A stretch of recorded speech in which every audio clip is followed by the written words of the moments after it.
En primeiro lugar, daros as grazas por estar hoxe aquí, un mércores por a noite, a pesar dos diversos quefaceres que teñades mañá.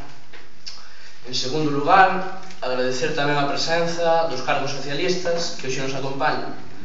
Abel Losada, portavoz do Grupo Socialista no Parlamento de Galiza, e Antonio Gato, alcalde de Monterroso.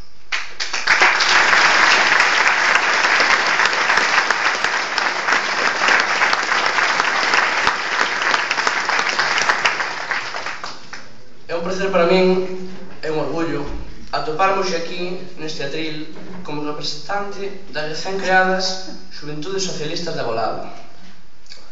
Decir que cando eu cheguei a Agolada, hai xa casi 11 anos, seguro que a quen máis e a quen menos me recorda, esta era unha vila, como eu recordo, alo menos, próspera, na que incluso se creaba empleo.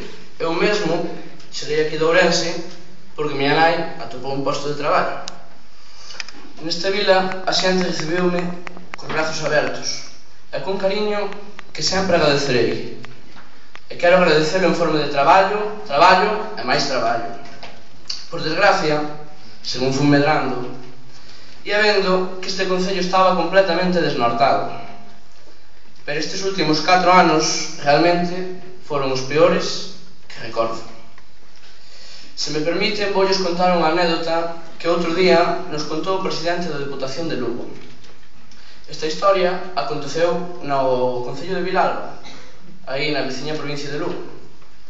Pois ben, resulta que un alto cargo da cúpula do PP foi a este concello facer campaña co candidato do PP ali á alcaldía.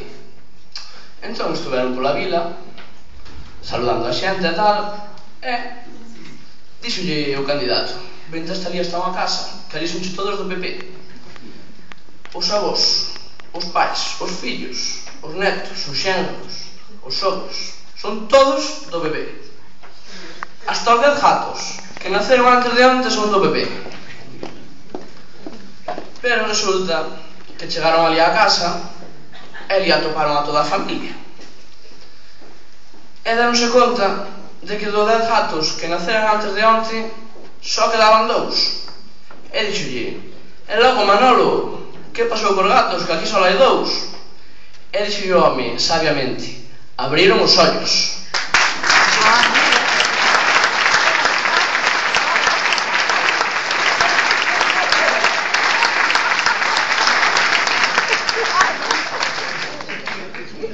E iso mesmo é o que temos que facer aquí na Agolada: abrir os ollos, reaccionar ante esta nefasta xestión e castigar a quen leva actualmente as rentas do concello. Que se entere dunha vez que non somos tontos. Despois de máis de 30 anos de gobernos populares, é hora de deixarnos de facer os cegos, señores. Todos vemos que isto non ten traza, que non vai a ningún lado. Nestes últimos 4 anos non se fixo case nada, e o que se fixo, fixose mal. Como ampliar un polígono co chan ilegal. Para que?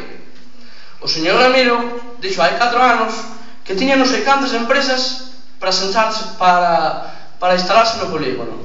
Onde están esas empresas? E máis, non só nos instalaron empresas novas, senón que están marchando as que había. E despois tamén prometeu unha cousa tan básica que ten que facer un alcalde como cumplir a Constitución. Voltou mentir. Estes son 2 exemplos dos moitos máis que podería poñer das falsas que este alcalde nos está tentando meter na cabeza. Con todos estes datos normados, sabemos que a Agolada precisa un cambio para mellor, un cambio que é posible gracias á lista do Partido Socialista, que ten o coñecemento, a ilusión, as ideas e as persoas axeitadas para aportar solucións eficaces aos problemas dos agoladenses e encarrilar o noso municipio polo bo camiño, o camiño da prosperidade. Moitas gracias.